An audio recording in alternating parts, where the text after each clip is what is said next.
बहुत सारे लोग कहते हैं कि मार्केट में अगर आपको बाइंग या फिर सेलिंग करनी है, कोई स्टॉक खरीदना है, तो आपको टेक्निकल्स में स्ट्रांग होना बहुत ज़रूरी है। लेकिन एक्चुअल में ये टेक्निकल एनालिसिस क्या होता है, किस एजम्पशंस के ऊपर ये टेक्निकल एनालिसिस बेस होता है। तो चलिए चलते हैं, देखते हैं टेक्निकल एनालिसिस क्या होता है। उससे पहले अगर आपने अभी तक हमारा चैनल सब्सक्राइब नहीं किया है तो जल्दी से चैनल को सब्सक्राइब कीजिएगा, ताकि आपको ऐसे ही स्टॉक मार्केट के रिलेटेड वीडियो देखने के लिए मिले। तो हम यहाँ पे देख रहे हैं टेक्निकल एनालिसिस की जो डेफिनेशन है। ऐसी कोई पर्टिकुलर डेफिनेशन तो है नहीं, लेकिन टेक्निकल एनालिसिस क्या है कि method of evaluating of stocks by analysing the statistic generated market activity, मतलब प्राइस मूवमेंट। बेसिकली आसान भाषा में प्राइस मूवमेंट को हम लोग स्टडी करते हैं कि प्रीवियस इस पर्टिकुलर स्टॉक के ऊपर प्रीवियस क्या प्राइस एक्टिविटी हुई थी, उसके बाद आगे किस तरीके की प्राइस एक्टिविटी यहाँ पे हो सकती है। बेसिकली अगर आप देखा जाए तो it's just the core study of supply and demand. Supply and demand का आपको पता है कि अगर किसी चीज़ में, कोई भी मार्केट में आप सब्जी लेने भी जाते हो या फिर किसी स्टोर के ऊपर कोई चीज़ लेने जाते हो, तो उसकी सप्लाई अगर बहुत ज़्यादा रहेगी तो वहाँ पे आपको थोड़ा सा प्राइस में फ़र्क दिखाई देता है। डिमांड ज़्यादा रहेगी तो प्राइस ज़्यादा बढ़ जाएगी, सप्लाई ज़्यादा रहेगी तो प्राइस कम हो जाएगी, क्योंकि वहाँ पे क्या होता है कि सारे लोग सेल करने के लिए आते हैं। तो स्टॉक में भी ऐसा ही रहता है। अगर स्टॉक में सप्लाई ज़्यादा आ गई तो जो सेलर रहता है वो अपनी प्राइस नीचे नीचे आता रहता है, क्योंकि उसको सेल करना है, लेकिन उसके पास कोई बायर अवेलेबल नहीं है। जहाँ पे डिमांड ज़्यादा रहेगी वहाँ पे लोग क्या करेंगे, हायर प्राइस के ऊपर भी बाय करने के लिए सोचेंगे, क्योंकि प्राइस ऊपर बढ़ती चली जा रही है। तो वो सप्लाई और डिमांड का जो प्रोसेस रहता है उससे पूरा टेक्निकल एनालिसिस उसके ऊपर बेस रहता है। अब टेक्निकल एनालिसिस की जो बेस 3 एजम्पशंस है वो है, सबसे पहला मार्केट डिस्काउंट एवरीथिंग। अब मार्केट डिस्काउंट एवरीथिंग क्या है, उसके बाद history tend to repeats itself क्या है, और प्राइस मूव्स इन ट्रेंड क्या है, इसको थोड़ा सा डिटेल में हम लोग देखते हैं। तो सबसे पहले देखेंगे मार्केट डिस्काउंट एवरीथिंग।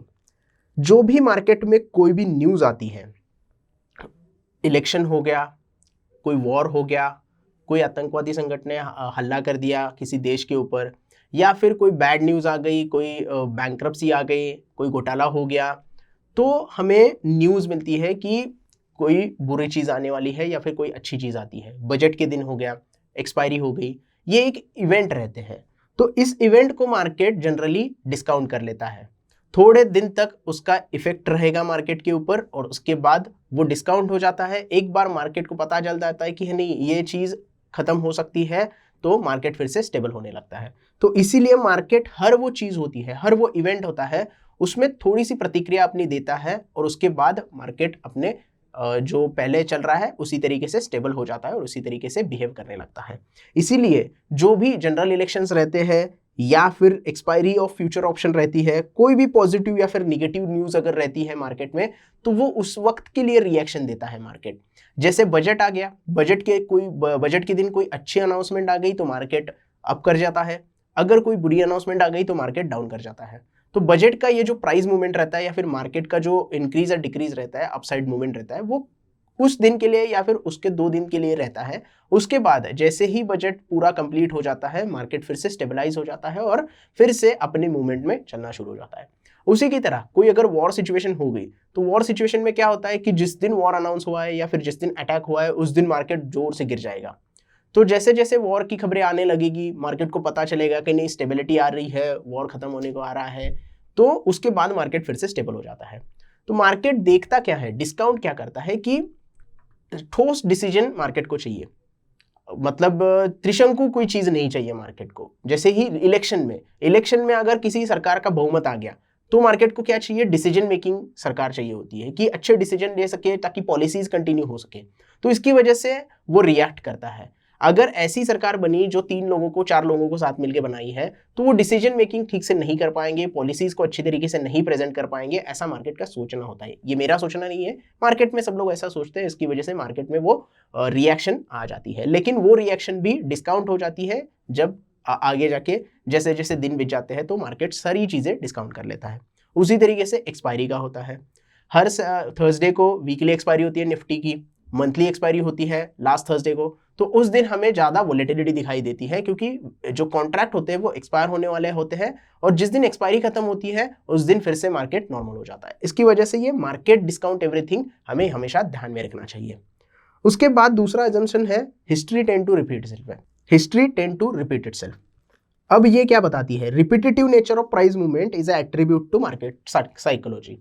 मार्केट की साइकोलॉजी है, अगर प्रीवियसली किसी पर्टिकुलर प्राइस के ऊपर स्टॉक ने सपोर्ट लिया था तो आगे जाके उसी प्राइस के ऊपर सपोर्ट मार्केट ले सकता है, ऐसी मार्केट की साइकोलॉजी है।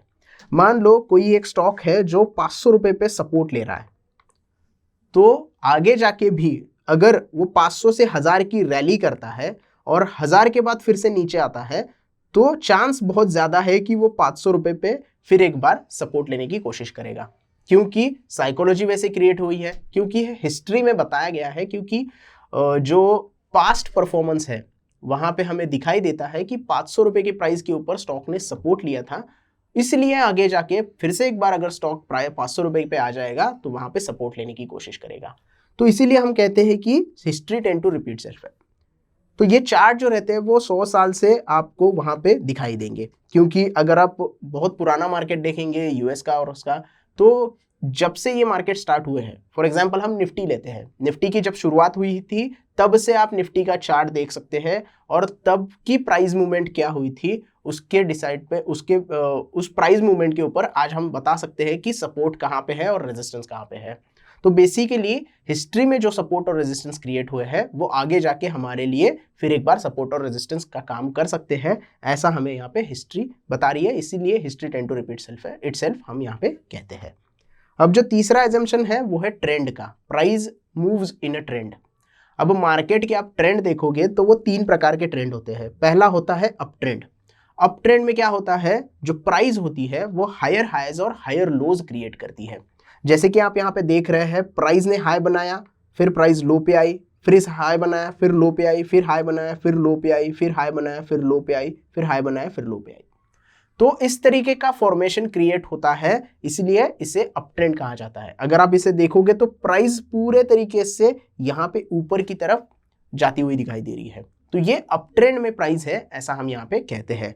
और इसका फॉर्मेशन कैसा रहता है, हायर हाइज का और हायर लोज का। प्रीवियस हाई को नया हाई ब्रेक कर देता है, प्रीवियस लो के ऊपर नया लो तैयार हो जाता है। तो हायर हाई और हायर लोज का फॉर्मेशन तैयार होता है और इसे हम अप ट्रेंड कहते हैं। दूसरा जो ट्रेंड है यहाँ पे डाउन ट्रेंड है। जब प्राइस लोअर लोज और लोअर हाइज तैयार करती है तो उसे हम डाउन ट्रेंड कहते हैं। अब डाउन ट्रेंड किस तरीके से तैयार होता है, प्राइस पहला लो बना दिया, फिर एक हाई बना दिया, फिर एक नया लो बना दिया, फिर एक हाई बना दिया, फिर एक लो बना दिया, फिर एक हाई बना दिया, फिर एक लो बना दिया। इस तरीके से पहले हाई से दूसरा हाई जो रहता है वो नीचे की साइड में रहता है, दूसरे हाई से तीसरा हाई नीचे की साइड में रहता है। पहला लो ब्रेक कर देता है दूसरा लो, दूसरा लो ब्रेक कर देता है तीसरा लो। तो ये फॉर्मेशन आपको कुछ इस तरीके से दिखाई देता है, इसलिए ये हमें डाउनवर्ड डायरेक्शन में जाते हुए प्राइस दिखाई देती है, इसीलिए हम इसे डाउनवर्ड डायरेक्शन या फिर डाउन ट्रेंड कहते हैं। तो ये तो हो गया दूसरा ट्रेंड। तीसरा जो ट्रेंड रहता है उसे हम साइडवेज ट्रेंड कहते हैं। अब साइडवेज ट्रेंड में क्या करता है, प्राइस जो होती है वो एक रेंज में अटक जाती है। मान लो आपने 700 रुपए में कोई स्टॉक बाय किया है और वो सिर्फ 900 रुपए तक जाता है, 900 रुपए से फिर 700 रुपए पे आता है, 700 से फिर 900, फिर 900 से 700, 700 से 900, एक रेंज में स्टॉक अटक गया है, तो इसे साइडवेज मूवमेंट कहते हैं। आप यहाँ पे अगर देखोगे तो यहाँ पे स्टॉक ने हाई लगाया, यहाँ पे हाई लगाया, फिर यहाँ पे लो लगाया, यहाँ पे लो लगाया, और फिर जो हाई लगाया वो प्रीवियस हाई के आसपास में लगाया। तो यहाँ पे क्या हो गया, ये एक रेंज बन गई और प्राइस इसमें ही घूमती हुई रह गई, ना इससे ऊपर जा रही है ना इससे नीचे जा रही है। तो इसको हम कहेंगे साइडवेज ट्रेंड या फिर इसे ट्रेंडलेस मार्केट भी कहते हैं। तो ये 3 प्रकार के ट्रेंड होते हैं मार्केट में और आपको इस ट्रेंड को पहचानना होता है टेक्निकल एनालिसिस में और उस दिशा में आपको ट्रेड लेना होता है। उसके बाद एक इंपॉर्टेंट चीज आती है, वो है ट्रेंड लाइन की कंसेप्ट। आपको सपोर्ट और रेजिस्टेंस ड्रॉ करने होते हैं ट्रेंड लाइन की मदद से। इंडिकेटर्स भी बहुत सारे मिल जाते हैं जो आपको टेक्निकल एनालिसिस में मदद करते हैं, लेकिन ये जो बेसिक चीज है, ट्रेंड लाइन हो गई या फिर प्राइस एक्शन ढूंढना हो गया, सप्लाई और डिमांड जोन ढूंढना हो गया, ये आपके बेसिक्स है, ये आपको पता होने ही चाहिए। इंडिकेटर्स तो आपको बहुत सारे मिल जाएंगे, बहुत सारे इंडिकेटर्स हैं मार्केट में, सुपर ट्रेंड हो गया या फिर बोलिंजर बैंड हो गया, मूविंग एवरेज हो गया या फिर आपका RSI हो गया, बहुत सारे, आप जितने ढूंढोगे बहुत कम आपको चार्ट के ऊपर प्राइस नहीं दिखेंगे, सिर्फ इंडिकेटर दिखेंगे, इतने इंडिकेटर हैं। लेकिन कौन सा इंडिकेटर किस तरीके से काम करता है ये भी आपको पता होना चाहिए, ये भी टेक्निकल एनालिसिस का एक पार्ट है। लेकिन आज हम सिर्फ बेसिक देख रहे हैं कि आपको इंपॉर्टेंट चीजें कौन सी याद में रखनी है या फिर देखना है। तो सबसे पहले हमने एजम्पशंस देखे, न्यूज का इंपैक्ट देखा, history tend to repeat itself देखी, और हम देख रहे हैं अब ट्रेंड। ट्रेंड में हमने देखा अप ट्रेंड, डाउन ट्रेंड और साइडवेज। अब इस ट्रेंड को कैसे पहचानना है, ट्रेंड को पहचानने के बाद सपोर्ट और रेजिस्टेंस कैसे ड्रॉ कर रहे हैं, इसकी वजह से हम ट्रेंड लाइन की कंसेप्ट देख रहे हैं। अब ट्रेंड लाइन की कंसेप्ट में क्या होगा, trend line is important for both trend identification and confirmation. कौन सा ट्रेंड है इसका आइडेंटिफिकेशन और कंफर्मेशन करने के लिए हमें ट्रेंड लाइन की जरूरत होती है, और ये ट्रेंड लाइन आपके लिए सपोर्ट और रेजिस्टेंस का भी काम करती है। दो तरीके की ट्रेंड लाइन होती है, जो सपोर्ट का काम करती है उसे अप ट्रेंड लाइन बोला जाता है, और जो रेजिस्टेंस का काम करती है उसे डाउन ट्रेंड लाइन बोला जाता है। अब यहाँ पे आप देख रहे हो ये जो स्टॉक है ये पूरी तरीके से अप ट्रेंड में है। यहाँ पे लो बनाया, फिर यहाँ हाई बनाया, फिर यहाँ पे लो बनाया, फिर यहाँ हाई बनाया, फिर यहाँ पे लो बनाया। अब जब भी स्टॉक लो बना रहा है तो यहाँ एक ट्रेंड लाइन का सपोर्ट लिया है। अब जब भी ट्रेंड लाइन आपको ड्रॉ करनी है तो आपको मिनिमम 2 पॉइंट चाहिए जहां पे स्टॉक ने सपोर्ट लिया है, उसके बाद आप ट्रेंड लाइन उन दोनों पॉइंट को मिला के ड्रॉ कर सकते हो। चार्ट के ऊपर भी देखेंगे किस तरीके से ट्रेंड लाइन ड्रॉ करनी है ताकि और अच्छे से आपको समझ में आ जाए।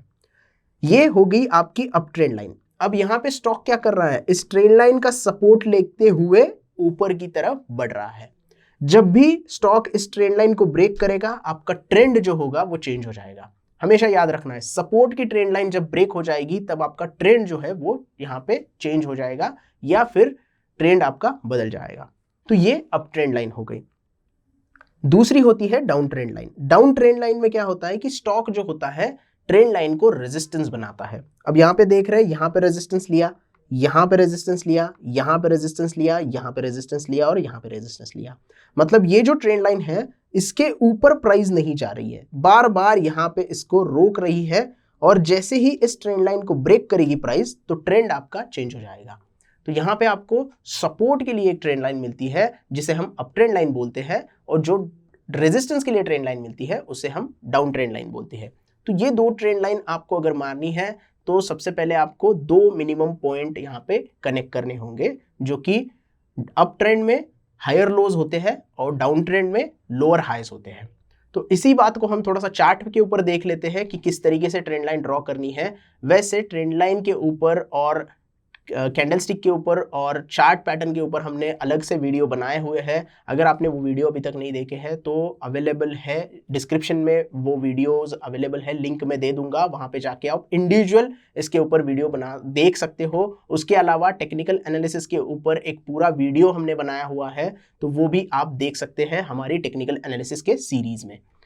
तो आइए देखते हैं थोड़ा चार्ट के ऊपर किस तरीके से ट्रेंड लाइन हमें ड्रॉ करनी होती है और किस तरीके से पॉइंट से ज्वाइंट करने होते हैं। अब यहाँ पे क्या हुआ है, निफ्टी का हमने डेली चार्ट ओपन किया है, ये पहला सपोर्ट लिया, ये दूसरा सपोर्ट लिया, ये तीसरा सपोर्ट लिया, और इसको ज्वाइंट करते हुए हमने एक ट्रेंड लाइन ड्रॉ की। अब ये अप ट्रेंड लाइन है, क्यों? क्योंकि यहाँ पे हाई बनाया, फिर लो बनाया, फिर हाई बनाया, फिर लो बनाया, फिर एक हाई बनाया, फिर यहाँ पे एक लो बनाया। तो ये हायर हाइज और हायर लोज का फॉर्मेशन बना रहा है। इसकी वजह से ये निफ्टी जो है अप ट्रेंड में है, और इसके लोज को कनेक्ट करते हुए हमने एक ट्रेंड लाइन ड्रॉ की, और उस ट्रेंड लाइन की मदद से हमें पता चला कि किस तरीके से ट्रेंड निफ्टी में दिखाई दे रहा है। अब ट्रेंड ब्रेक कैसे हुआ है ये भी आप यहाँ पे देख सकते हैं। आपने अगर यहाँ पे देखोगे तो यहाँ पे सपोर्ट लिया था और ये सपोर्ट यहाँ पे ब्रेक कर दिया है, और जैसे ही ट्रेंड लाइन ब्रेक हुई है यहाँ पे ट्रेंड जो है वो चेंज हो गया है। अब ट्रेंड में चल रहा था निफ्टी, ट्रेंड ब्रेक करने के बाद थोड़ा सा डाउन ट्रेंड में आ गया है। अब जैसे ही ये डाउन ट्रेंड कंटिन्यू करेगा, लोअर हाइज बनाएगा, तो हम यहाँ पे रेजिस्टेंस की ट्रेंड लाइन ड्रॉ कर सकते हैं और इसे डाउन ट्रेंड लाइन बोल सकते हैं। तो ट्रेंड लाइन ड्रॉ करने के लिए सबसे पहले तो आपको 2 मिनिमम पॉइंट चाहिए जो यहाँ पे हमें मिल गए थे। अगर इसे हम देखेंगे तो पहला और दूसरा पॉइंट इसे कंसिडर कर सकते हैं, और इसको हम आगे खींचेंगे तो आगे जाके प्राइस भी उसी ट्रेंड लाइन का सपोर्ट की तरह इस्तेमाल करेगी। अगर डाउन ट्रेंड लाइन की अगर बात करें तो यहाँ पे आप देख सकते हैं निफ्टी में किस तरीके से डाउन ट्रेंड छोटे से यहाँ पे दिखाई दे रही है। ये ट्रेंड लाइन हमने यहाँ पे ली, ये पहला हमारा जो हाई था उसको हमने ऐसे कनेक्ट कर दिया और यहाँ पे डाउन ट्रेंड लाइन ड्रॉ कर दी। ये पहला पॉइंट कनेक्ट किया, ये दूसरा और ये तीसरा, और चौथी बार क्या हुआ, प्राइस यहाँ से ब्रेकआउट दे दिया और यहाँ पे ट्रेंड जो है वो चेंज हो गया। ये शॉर्ट टर्म के लिए भी आप बना सकते हो और लॉन्ग टर्म के लिए भी बना सकते हो। तो दोनों तरीके पे किसी भी टाइम फ्रेम के ऊपर आप ट्रेंड लाइन ड्रॉ कर सकते हो, जो कि टेक्निकल एनालिसिस में एक बार बेसिक्स होता है। अब थोड़ा सा हम देखते हैं कि कैसे प्रीवियस जो है हिस्ट्री कैसे रिपीट होती है। हिस्ट्री टेंड टू रिपीट्स का एक एग्जाम्पल देख लेते हैं। आप यहाँ पे देख रहे हो, यहाँ पे प्राइस ने क्या किया, हाई बना दिया। हाई बनाने के बाद प्राइस यहाँ से नीचे आ गई। तो पहली बार यहाँ पे प्राइस नीचे आ गई, दूसरी बार फिर से ऊपर चली गई प्राइस और फिर एक बार नीचे आ गई। और नीचे आने के बाद क्या किया, उसी एरिया में, उसी जोन में जो है प्राइस ने सपोर्ट लिया। तो ये दूसरी बार सपोर्ट लिया, ये तीसरी बार सपोर्ट लिया, चौथी बार सपोर्ट लिया और पांचवी बार ब्रेक कर दिया। तो प्रीवियसली 3 बार स्टॉक ने उसी एरिया में सपोर्ट लिया था, इसी वजह से दूसरी, तीसरी, चौथी बार भी उसी एरिया में सपोर्ट लिया है। तो यहाँ पे हिस्ट्री क्या बताती है कि इस एरिया में आने के बाद स्टॉक सपोर्ट लेता है। इसकी वजह से आगे जाने के बाद भी लोग यहाँ पे सपोर्ट कंसीडर करके या फिर डिमांड जोन कंसीडर करके वहाँ पे बाइंग करते हैं। अब थोड़ी सी रेजिस्टेंस की भी बात करते हैं। तो रेजिस्टेंस कहाँ पे होगा, तो आप देख सकते हैं यहाँ पे कि स्टॉक यहाँ पे कंसोलिडेट हुआ था, यहाँ पे सपोर्ट लिया था, यहाँ पे वो सपोर्ट ब्रेक कर दिया था। और जैसे ही कोई स्टॉक सपोर्ट को ब्रेक कर देता है यहाँ पे, तो आगे जाके वो सपोर्ट आपको रेजिस्टेंस का काम करते हुए दिखाई देता है। और कोई स्टॉक अगर रेजिस्टेंस का ब्रेक कर देता है तो आगे जाके वो रेजिस्टेंस आपको सपोर्ट का काम करते हुए दिखाई देता है। तो यहाँ पे आप देख सकते हैं ये रेजिस्टेंस था, ये रेजिस्टेंस ब्रेक हो गया यहाँ पे, और ब्रेक होने के बाद फिर से एक बार ये रेजिस्टेंस नीचे की तरफ सपोर्ट ब्रेक हो गया, तो फिर से एक बार उसी एरिया में स्टॉक ने सपोर्ट लिया।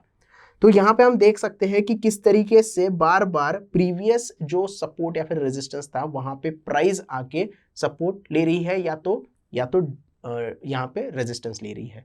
तो इसकी वजह से प्रीवियस हिस्ट्री में जो हुआ है वो आगे जाके भी उस प्राइस एरिया में वैसा हो सकता है। इसीलिए हमने वो दूसरा एजम्पशन जो देखा था, वो history tend to repeats itself, वो देखा था। अब थोड़ा सा न्यूज के ऊपर हम देख ले, तो यहाँ पे ये जो कैंडल बनी है रेड कलर की, इसकी डेट मैं आपको बता देता हूं। इसकी डेट है 24 फरवरी 2022। अब ये इतनी रेड कलर की और नीचे की साइड में क्यों बनी है और ये गैप डाउन क्यों हुआ है, क्योंकि 24 फरवरी 2022 को रशिया ने यूक्रेन पे अटैक कर दिया था। तो जैसे ही न्यूज आई, प्राइस ने अपना इफेक्ट वहां पे दिखा दिया, मार्केट वहां पे डाउन हो गया। लगभग 800 850 पॉइंट से मार्केट यहाँ पे डाउन हो गया था।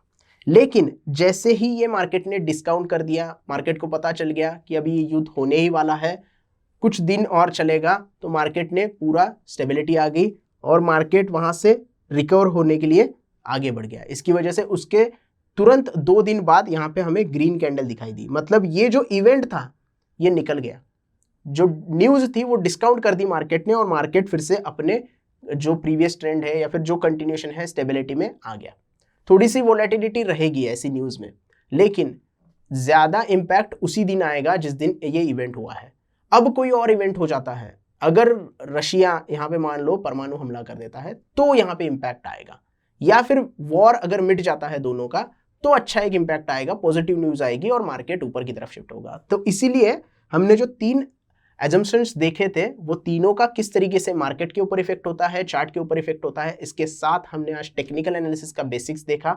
आई होप आपको वीडियो पूरा अच्छे से समझ में आ गया होगा। वीडियो पसंद आया हो तो प्लीज लाइक कीजिएगा, कमेंट कीजिएगा, आपके जो भी क्वेश्चंस है हम आंसर करने की जरूर कोशिश करेंगे। इस वीडियो को ज्यादा से ज्यादा लोगों के साथ शेयर कीजिएगा और हमारे चैनल को जरूर सब्सक्राइब कीजिएगा। धन्यवाद।